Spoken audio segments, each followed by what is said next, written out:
welcome to this Reclaiming Digital Futures webinar. This is part of the Digital Learning Challenge, and we have a bunch of really interesting peeps from learning organizations here with us to talk about ambitious projects, ambitious collaborative projects. This webinar is part of the Reclaiming Digital Futures project. This is a project that was started by the Susan Crown Exchange, and what we did is for 18 months we worked with 8 digital learning organizations that work in the informal learning world, and basically try to get some of their secret sauce, some of the interesting, unique, and fabulous ways in which they are finding paths for digital futures for their youth, in which they are innovating in learning, and in which they are, implementing digital learning practices in very interesting ways. And today we're going to talk about one particular way of implementing these digital learning practices, which is big, huge, ambitious learning projects that can involve, many youth, many skills, and can have really interesting results. And to talk about that, we have 3 organizations. We have Beam Center, and Brian Cohen from that organization is here with us. Hi, Brian. Could you tell us a little bit who you are and what you do at Beam? Well, my name is Brian Cohen. I'm the executive director and co-founder of Beam Center. We seek to crystallize self-directed growth in youth through collective project making. We started in the forest of New Hampshire 15 years ago with the idea of bringing young people together and big ideas that we commissioned through an international design competition, and had the young people learn the skills involved in those projects and then build them. That work has evolved into a theory that we call learning productions that we implement both in environments like our summer camp, but also with public schools in New York City and in other out-of-school environments like after schools and day camps. And in those projects are led not only by our staff, but by young people that we train in this approach. Thank you very much, Brian. We will indeed be talking a lot about these learning productions and how to do them, and how other organizations can kind of try to do projects like these.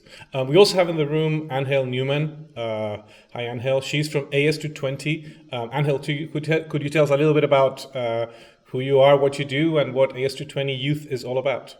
Yeah, for sure. Hi, everyone. I'm Anjel Newman, over here in Providence, Rhode Island. Smallest state, biggest heart, I like to say. But AS220 Youth is part of AS220, which is an arts organization here in downtown Providence. We've been around for over 33 years and have all types of different programming. We have residents, a bar and restaurant. We have an industries and fab lab, live arts performances, theater, dance studios, and what I'm most like to talk about is our youth program. So we've been around for over 20 years, and we started out at the Rhode Island Training School, which is the youth prison here in Rhode Island. We started running classes there and quickly realized that we needed to make sure that we had a space where young people upon release could transition down to AS220. So for the last 20 years, we've used that model of bringing teaching artists to the prison, having them teach downtown at our studio space. We also work with local high schools, specifically Noel Leadership Academy for pregnant and parenting teens. We work with over 500 young people a year and produce Future Worlds, which we'll talk about more, but it's our jobs program / learning production. As Brian, we learned that term actually from him through the Susan Crown Exchange experience. So we like that term. It really does fit the bill for what we do as well. So we thank Beam Center and Brian for helping us articulate that. Cool. So thank you so much, Anjel. And we also have here Jeff McCarter. He's from Free Spirit Media in Chicago. Jeff, could you tell us what you guys do over there? Sure. Hi, everybody. I'm Jeff McCarter. So Free Spirit Media is a education and production organization that serves young people, primarily people of color, on Chicago's west and south sides.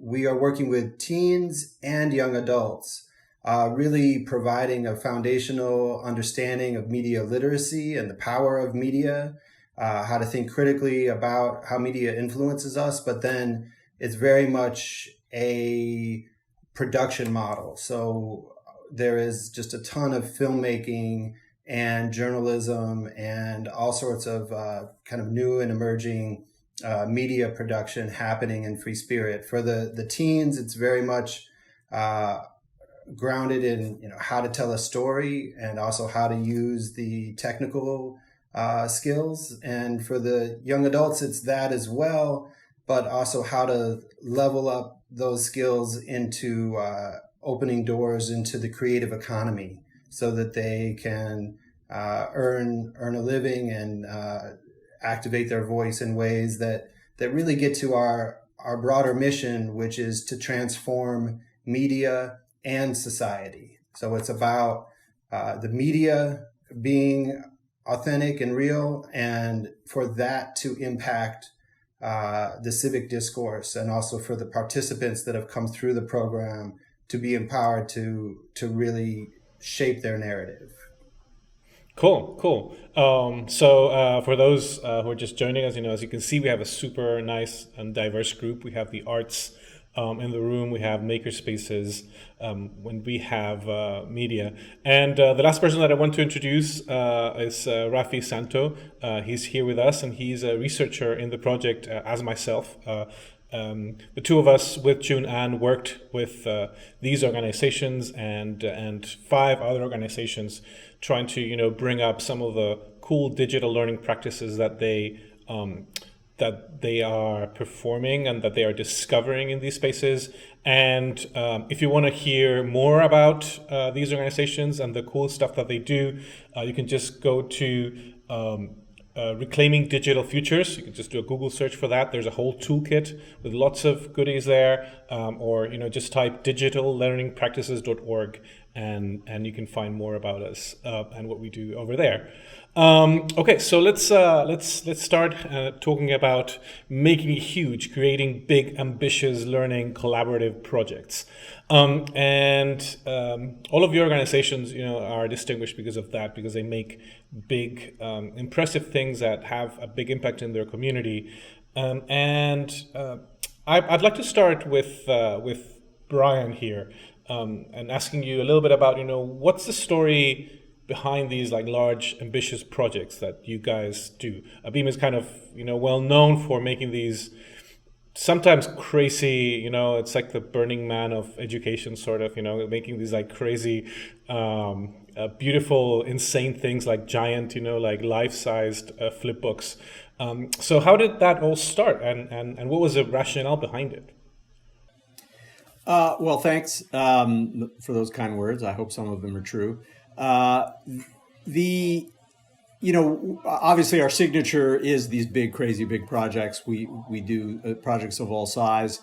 But the reason that we started with the big ones is because when we were looking out at what we felt was necessary for young people in the future, and this is really in the early 2000s, we thought about what kind of digital environment they were growing up in, or what environment they were growing up in general, and it was definitely becoming one where screens and perfect interfaces were being offered to them from the earliest ages, it became a way of making choices by clicking and pointing. The other thing that we thought as these kids were getting into educational environments and work environments, that was heading into into the sense that collaboration was as easily as making those kinds of decisions. And so we said to ourselves, what kind of experience could we provide that would help them understand that that isn't exactly how the world will be or is for them. We wanted to provide an experience where there was collaboration that was authentic, genuine, difficult, challenging, and we wanted to create an experience where they were understanding what was behind perfect interfaces, what makes them up, what expertise, what materials go into it, what thoughts go into those, and we came up with the notion of like, well, let's build spectacular things in the forest. We have all the room we need, and it was as simple as that. And for many years, I think our only goal was to have young people be able to stand back after 3 weeks or 4 weeks and say, wow, I did that. And that's really how it all got started.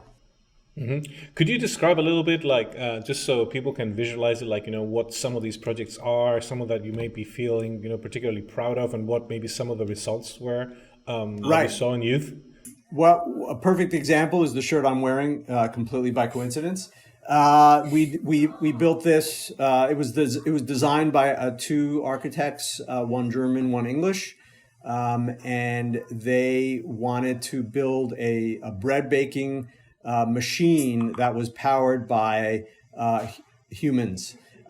So they combined the idea of a gym and a bread baking kitchen, and they created this sort of mechanical slash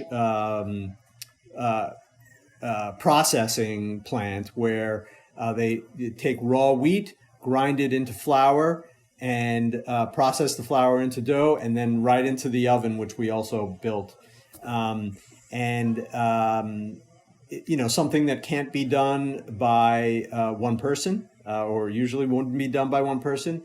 A result that enhances the community.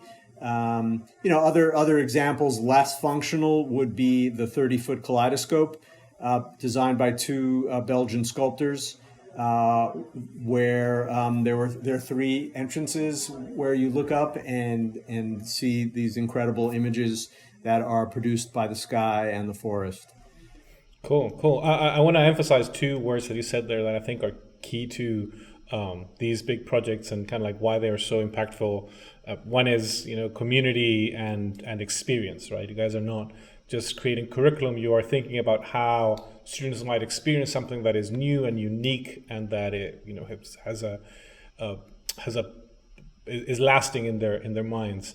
And usually these experiences are also very much set up in a community. And with that, actually, I want to ask Anjel about Future Worlds and how that started, because that's another learning experience that is very much rooted in the community that you guys work on in Provincetown. Yeah, definitely. So I started off as a youth member at AS220 when I was 13, and I came from a tradition. So that was like in the early 2000s. And the tradition at that time at the studio was very communal. We operated in crews, and worked on like semi-big projects, like putting up a, performance or doing a mural, or we had the product design team where it was like young people working in collaboration to create their own brands and t-shirts. As I got older and as the studio began to actually like get bigger and get more young people involved and started working with more schools, I was kind of sad to like see that some of that collaborative community building element was starting to like fade a little bit. And it really became focused on helping young people develop their own artistic portfolios, helping young people who wanted to like get into school, which is like really great, ambitious, and necessary, like focal areas that we needed to like make sure we're there. But not like, in my mind, like not at the expense of like what it really means to collaborate and be a community. And I think at the root of it, work on artistic projects that speak to social issues that we're all experiencing on a day-to-day life in Providence or nationally, whatever have you. So when I became the director, we started really talking about this as a studio, like what kind of big projects can we work on together? What would it be like to work in collaboration with teaching artists and administrative staff and young people on one collaborative big bang that would happen at the end of the year? And we decided to work on, at first it started off as a fashion show. It was like a science fiction style fashion show where we all contributed something to the event. And I think like the next year we really wanted to go deeper, and we were like, okay, that was fun, but we can really push here. What if we do a hip hop theater production that really is going to involve like every single person that steps foot on this floor, and even young people who are in the prison? We need people's experiences to write this script. So we wrote a script collaboratively with almost 40 young people.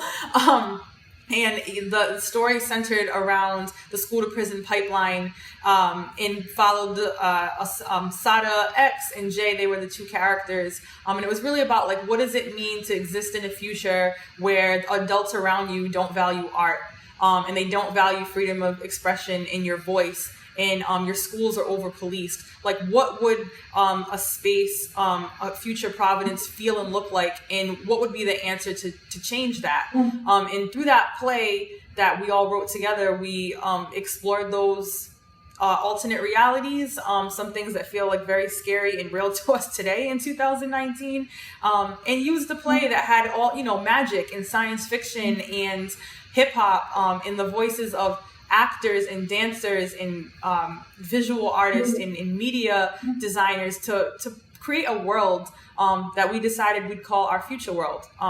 We use elements of science fiction and Afrofuturism because we know that all social organizing, to Adrienne Marie Brown's point and Walida and Marisha, they talk about social organizing is science fiction because we're trying to create worlds that don't exist yet. And we really took a page out of their book, literally, and designed a project that was imaginative and futuristic, hip hop and youth centric. So yeah, that's a little bit about Future Worlds. We're in our 5th edition now. And not only have you guys done the project within the AS220 Youth, but you've also showcased it to the community, and made it part of other festivals. Could you tell a little bit about that and kind of like describe what the scene is in one of these? Because I've seen some of the images in the video, and it's really, really like amazing to see how people get involved and like what it actually looks like. Yeah, for sure. So I can tell you just a little bit about the project that we're working on now, which actually Future Worlds this year happens August 7th, 8th, and 9th down at our Black Box Theater. But the story is about, so like it's another hip hop theater production, and we're focusing on the theme of addiction because that's really present in our community right now, as it is nationally, I'm sure. But so young people wrote a collaborative story about a young rapper named Marley Man, who is in the play. He's actually on this trip. He's being used by the record label that he signed to push different opioids and tobacco products. Most of his endorsements in the play come from pharmaceutical companies and tobacco companies. So he's actually in the play ODing, and he doesn't realize it. The whole play takes place in his subconscious. So all of these like crazy, like otherworldly experiences are happening on his trip. He's actually meeting almost like guardians who were based on the lives of Jimi Hendrix and Whitney Houston to try to like push him towards a path of sobriety and like salvation for himself. But the entire play is like full of hip hop dancers and break dancers like helping to tell the story, and poetry. Instead of like acting out or just like saying some of the lines in the play, they're being rapped almost in like a musical style, but like in a 2019 trapped out version. It's really, really cool. The backdrops are really like trippy in all different types of colors. We talked to a lot of people who have suffered with addiction, and just sort of like, what is the feel? Like what does it feel like to be on a trip, and how can we make our set really like embody that feeling? So like the show that we're gonna do, and the shows that we always try to do, are just, they have like a ton of video involved, dance, rap, actors, and fashion is like a huge part of all of the shows that we produce. That's really cool. I mean, I love just how interdisciplinary all the process that you guys go through, is, and how you get all the people from these different, as you say, places that might become kind of like silos working together, and making these things that are very exciting and that are also very connected to the things and issues and troubles that the youth might be seeing, and that if you made a curriculum about like, I don't know, addiction, right, it would probably be very hard to kind of like get the idea across. But having youth actually engage and drive the message themselves seems like a very, very powerful way of working with that.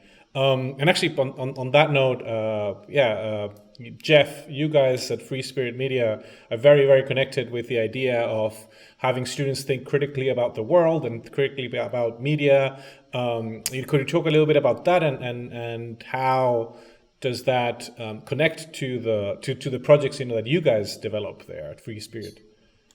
Yeah, definitely, JP. And I just want to say, wow, it's so great to hear from Anjel and Brian and the peers that came together in the Susan Crown Exchange project. It's a very inspiring group, and I really want to see that show. So I guess with the Free Spirit model, and I love that Learning Productions came up again with Brian, and that Anjel and AS220 have adopted that as well. That very much fits how we see things at Free Spirit as well. Our first ever program that actually preceded the birth of Free Spirit Media 19 years ago is a sports broadcasting project called Hoops High. And the idea behind it was really like, there's a lot of passion about basketball on the west side of Chicago. And there's also a lot of like media around sports that is really in the hands of corporate interests, shoe companies and broadcasters, and it's, selling sports drinks and apparel and images.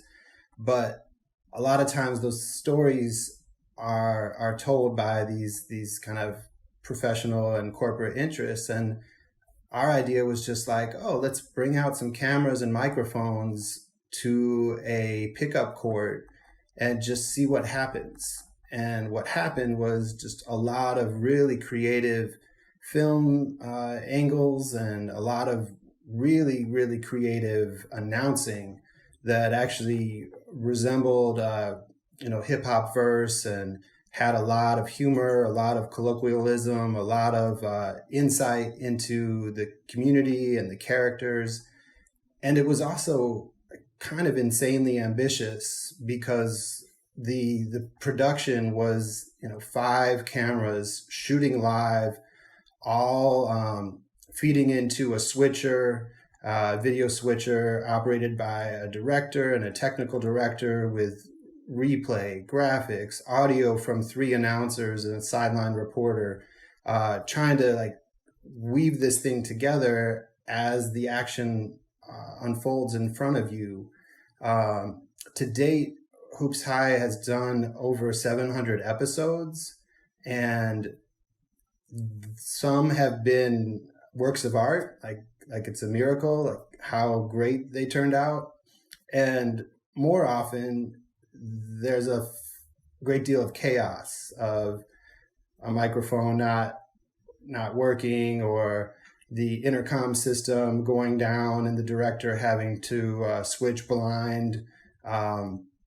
And I think that really kind of fits the excitement that comes from the creative process. And the byproduct of that is not just like a wonderful product of a media product, but is this intense learning that the young people experience, and the camaraderie of solving problems in real time and coming up with creative solutions and not giving up on themselves and each other, and having compassion and also staying through to get the job done. Like those are really crucial transferable skills in life. And the whole camaraderie of alumni from Hoops High, it's a very deep bond. They speak a certain language, and I think that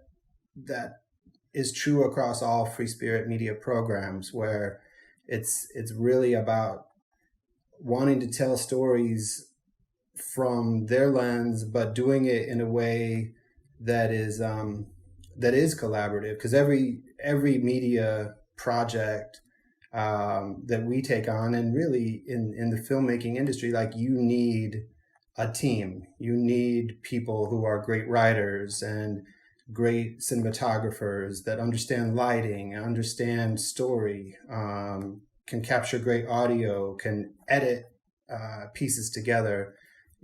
I think that's something about our model that really translates well to just life as well. As like, we need each other as a society to bring our creative skills and our ideas to make something great together.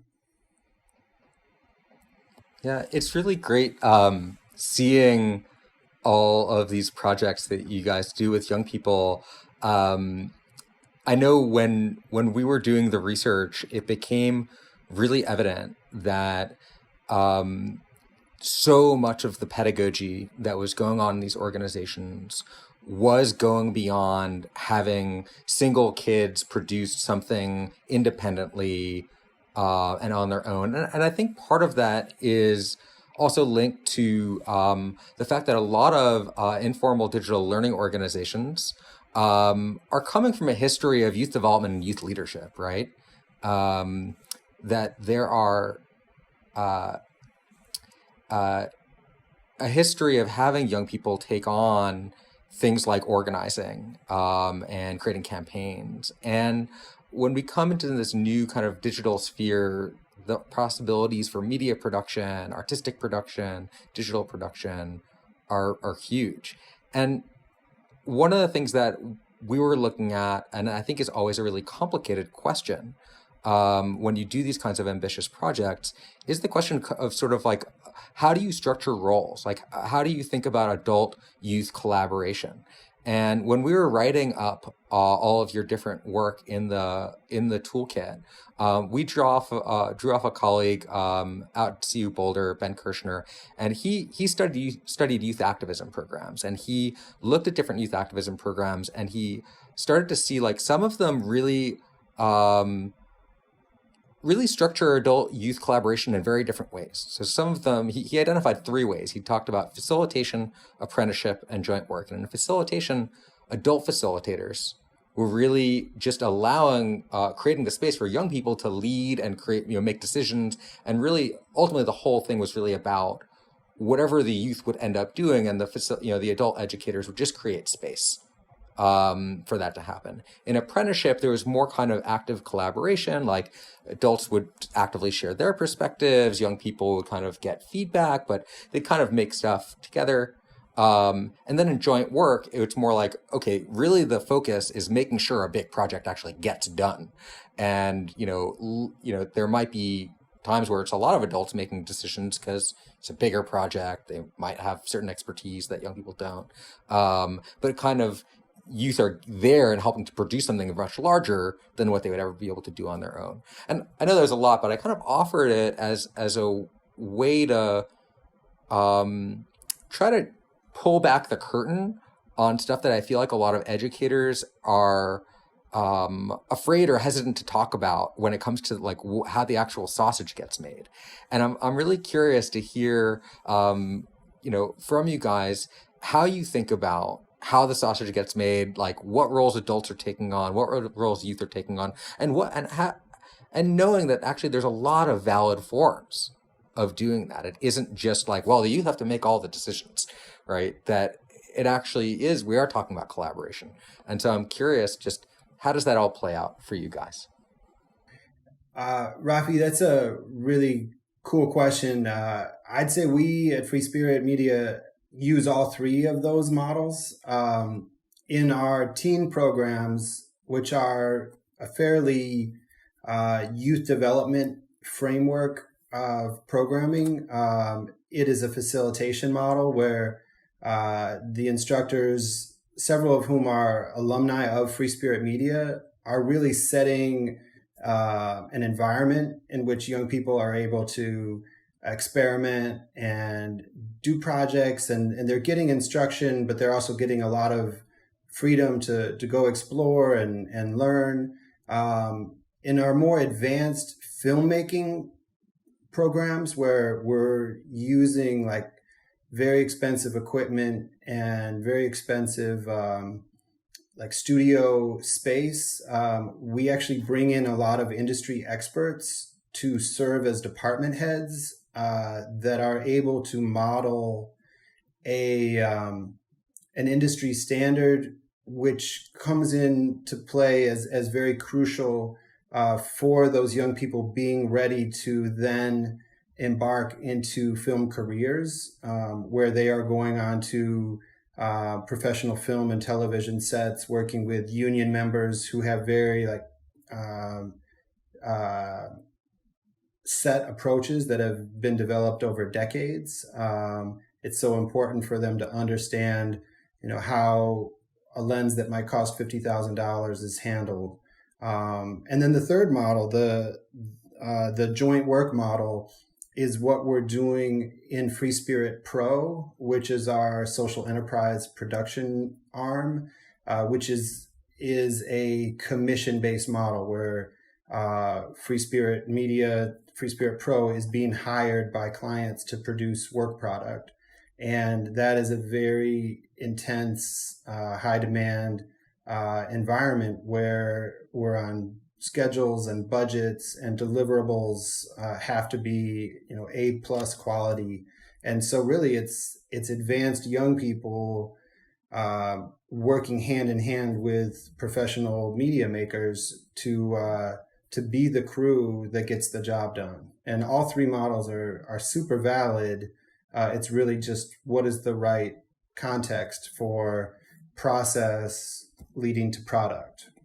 I think that's exactly it. I think that you nailed so much there about how do you approach these questions of youth development, potentially workforce and, youth pathways, and kind of agency and creative expression goals. Like, how do you weave them all together appropriately in a nuanced way, fitting with developmental appropriateness, fitting with kind of what different goals of different programs might be, and knowing that there's not a silver bullet and there's not one model that's like, well, this is how adult youth collaboration needs to happen on these big projects. Like, well, you can actually look a lot of different ways that maybe speak to different goals. No, I mean, I've learned a lot from you, Rafi, over the years about how to think about this. I think sometimes there's like the guilt. I think you've pointed this out. There's like the guilt of, you're not letting them start it all, and it's not all their idea, and are you doing it right, because it should be all theirs. And we started our approach that we just sort of stumbled on was the idea that, well, how do you give young people the opportunity to walk around in the brain of someone who makes big ideas? Well, in order to do that, you have to have them help make that big idea and see how everything connects to it, and that's all we ever wanted to do. And then as we started working with educators and people like you and JP, we started understanding that, well, we can evolve how we view that process as young people. As we meet young people who are on different levels and phases of capability and understanding, but also who develop through that first experience and are able to become the big thinkers. And over the last 15 years, we've managed to evolve that idea to put it in the hands of young people. And really at the tip of our spear now is to have those young people create the environments in which those productions happen, not only for themselves but for other people, whether they're community members or younger young people. That's great. So all you guys are talking about like so many different skills that are, kind of being thrown into the mix. Motivation, self-belief, putting yourself in the shoes of great creators. And as Rafi was saying, it's like I think it's really interesting to learn a little bit about how how the sausage gets made. And another kind of aspect of that, particularly what you're saying about, Brian, is, how do you get your instructors to trust students to a level where, they will give them the freedom to not only make things, but also make mistakes. And here I want to grab, something that Jeff said, that sometimes, the results of this are, awesome and beautiful and great, and sometimes they are a little bit more chaotic, a little bit more rough around the edges. But what's really important here is the learning, right? And it's hard to in this country where we kind of like have the image of the end of year play, or whatever, which is this perfect little object that you can show to the community. How do you get instructors to trust students to just make mistakes and make that part of the process, and also be fine with things being imperfect. I bet you Anjel has something interesting to say about that. Yeah, I mean, it's just like I think so much of it is just like letting the mess impact what the product even is, right? It's like it's not about, I mean, it is somewhat about having a vision, right? Like you definitely need to have a vision.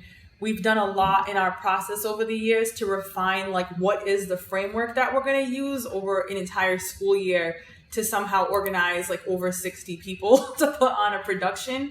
And so we have, we do have templates in place where we're using kind of our own version of design thinking that is split up between the months of the school year. So people know at the studio, like the youth and the instructors know, like, okay, and like from September, to October, we're like, in our explore phase, right? And the goal is to by like, November to December to get into like a place where we're starting to like prototype some plans so that by January we can really like get into like the meat of making what we want.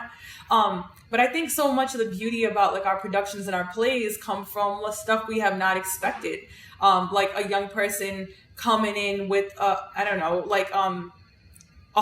we wrote a bunch of plays last fall. So we actually wrote, I believe, 10 plays it was in the fall. And then we, as a group, decided which 3 we wanted to pick to become like, this collaged version of like what the story actually was. And a young person wanted to write a play who wasn't really even a part of the process to begin with. And we all had some like real doubts, like, okay, are you sure you like want to do this? And like he came through and provided, I want to say like the essence and the feel of like what Future Worlds 5 is all about. And he was somebody who we really didn't consider as somebody who maybe wanted to write, or that would, maybe that wouldn't have been like their obvious talent, but like he really provided like the soul of like what this play is. So I think continuing to like leave room for the mess and understanding that the mess is what makes it so like flavorful and beautiful is what we've really tried to employ. I did want to speak a little bit just to like the youth adult collaboration. Like Future Worlds wouldn't be possible if it wasn't a true collaboration between young people and adults. So even just like using the example of the plays. So each young person wrote a play. Like basically the rappers, we had all the rappers write a play. So about 10 of them wrote their own version. And then as a group, we decided which 3 we wanted to hang on to influence the final story. But then from there, like the young people knew, and I was pretty transparent, like I'm going to edit this, I'm going to edit this. But when I edit it, like my job is to really try to take the themes between all 3 of the plays, the scripts, and I will come back to you with my draft of how I wove those things together. And then, so like I go back to them, I hand them all the script, you know, in January, they read it, they give me notes, I go back, I edit it again. So there's a lot of adult interaction, but like we're taking notes every step of the way. Every step of the way. Like when our dance instructor Salo is teaching choreography, he will come up with a good part of the steps, but then he goes to them, he's like, what do y'all think? And they may be like, that's great. Or they might be like, that's trash. Like, we're going to take it and we're going to like remix that, and we'll get back to you when we have some, you know, ideas, or we innovate on what you've done. And I think like part of how we train staff to do that is we just hire a lot of alumni. Like we hire a ton of alumni from our program who have been through youth development. They understand what it's about. They've been a part of a youth program, so they see the value in young people's voices because their voices have been valued. And I think for us, it really has to do with just making sure we're hiring people who get it.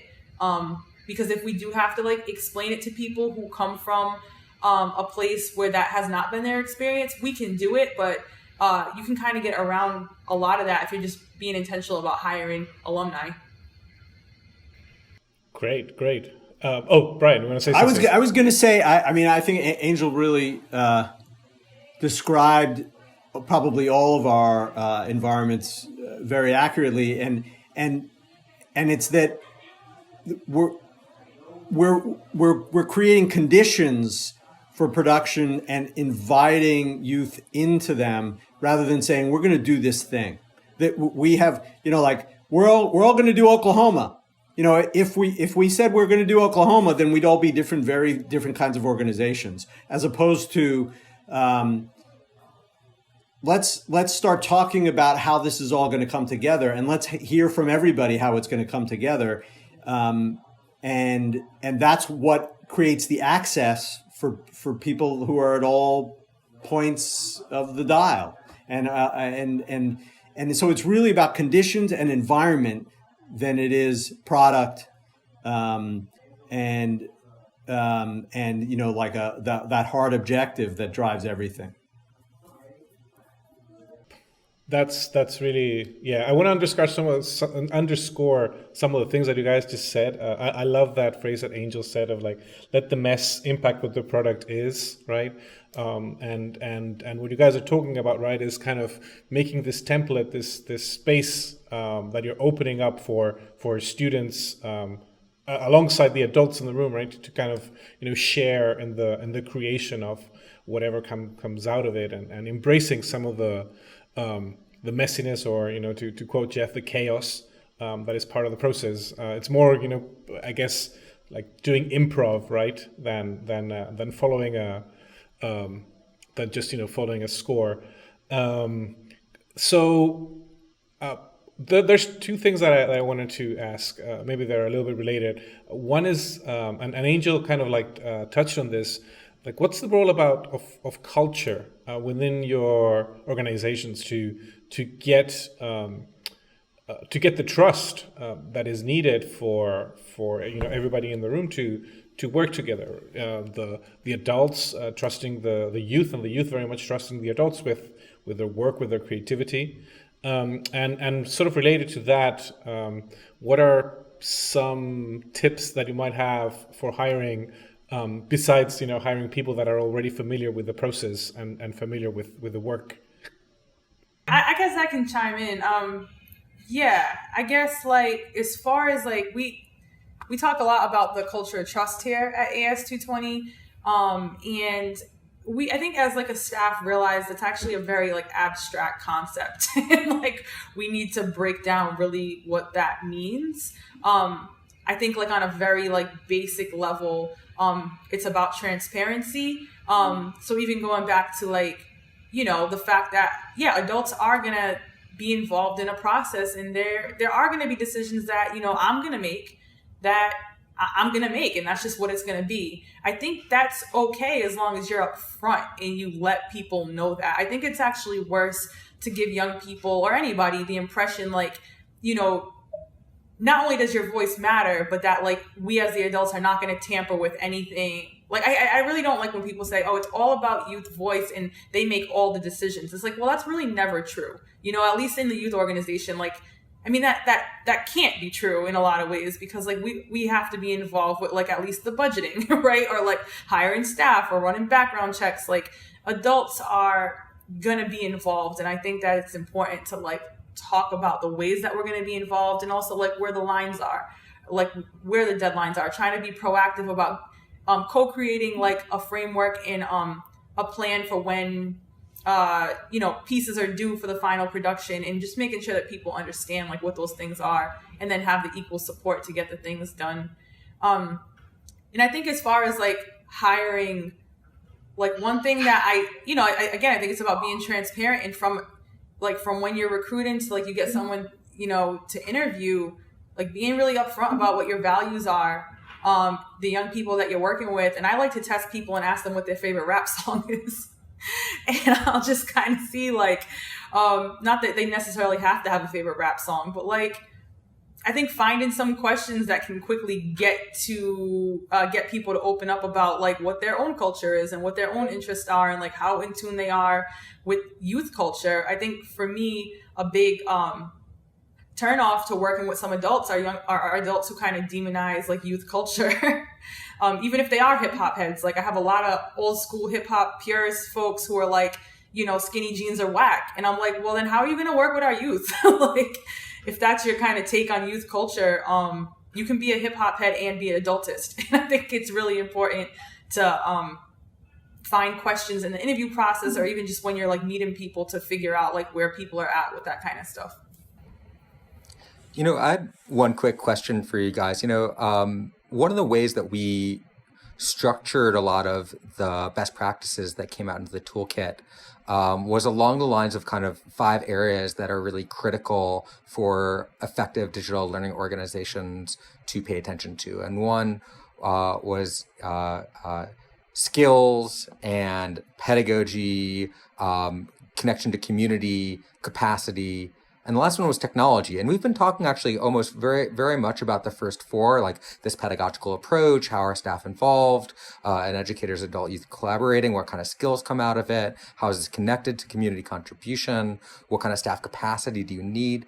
We haven't really talked about technology very much, but I know it plays really interesting roles, especially in the context of these types of projects. And I'm curious about any reflections, both on ways that technology comes in on the collaboration side to coordinate these projects, and also where technology comes in on the production side. Like, well, obviously Beam Center and AS220 Youth are, interdisciplinary, not only kind of like tech focused or media focused organizations, but maker and music and, visual art, many, many things. So where is kind of like the digital and the technology kind of coming out on both process and content on these projects? Well, I mean, we're in a world that technology is everywhere, and it's always evolving as well. So I think it's, there's a digital literacy and fluency that we want our participants to have. We also need to have as the adults and, as an organization. I think, the 5 components you just outlined are things we're always working on. And technology, like when Free Spirit got started, it was earlier in the digital revolution. And we grabbed some equipment that was from my prior career as a indie filmmaker and put it to work. And for a few years, it was cutting edge for a youth media group to have that stuff. And then a few years later, we were behind the times and realized we needed to have a technology plan, and then a technology manager, and we had to be doing training, and we embraced a value, an organizational value of innovation, and we study new media and emerging technology trends and try to put those into play as we do projects. But technology is absolutely one component. I guess the broader theme, though, and this is playing off a little bit of JP's previous question and Angel's answer, is just there's a constant evolution to all this stuff. And I try to remind myself and our team that our vision is aspirational. It's not just working with the world as it is or has been, but to work towards the world that we want to be. And that applies to technology use, but it also applies to, organizational policies and protocols, and so it's what is the world we want, and always striving for that. Great. That's a great way to end this this interview. Just before we leave, I have a lightning round, just a couple of very, very quick questions with very, very short answers to you guys. Try to answer in a few words, a couple of phrases, just to kind of like get a sense for the folks out there. My first question is, what are 3 key words for you when you're thinking about big, ambitious collaborative projects? To get started, adventure, respect, and fun.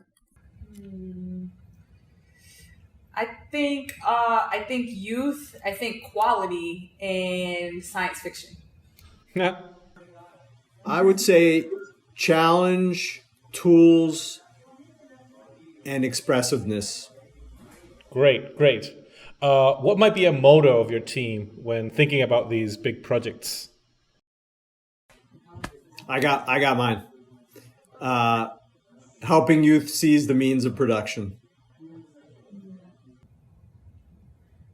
I think I like to think about it as making one right decision at a time.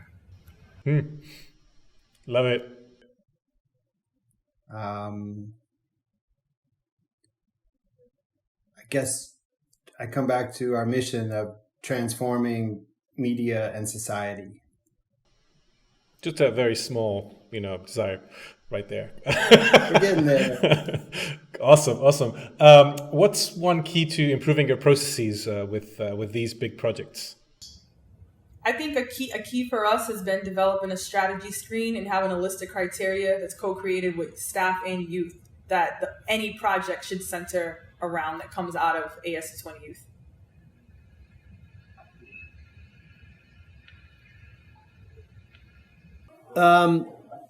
I think that for us, it's getting a better handle on what the fundamental understandings are necessary for kids to really be in charge.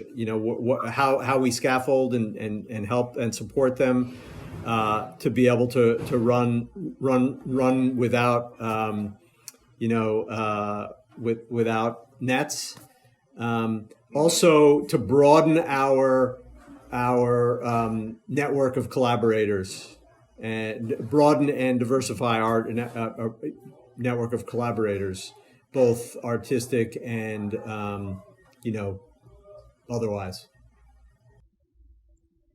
Yeah, and I would just add, being honest with ourselves and our participants, and being willing to have hard conversations and give real feedback, and set the right conditions and kind of design constraints, but then also like go forth, get it done, but also like learn from the challenges along the way. Yeah. And everything's a draft. I think that's one thing I keep learning, and I love about all the work that we do is it can change. Like it doesn't have to stay the same. Being stagnant has never gotten us anywhere. So all these projects, all these organizations, everything should be up for debate and change. And as long as it's advancing towards justice and community growth. Okay, what a great way to end this conversation. Because that's what I guess all of education should hopefully be about, right? Let's make education more of a draft. Thank you so much for your time. Thank you so much for like sharing all of these amazing ideas with the folks out there. I just want to do a shout out again.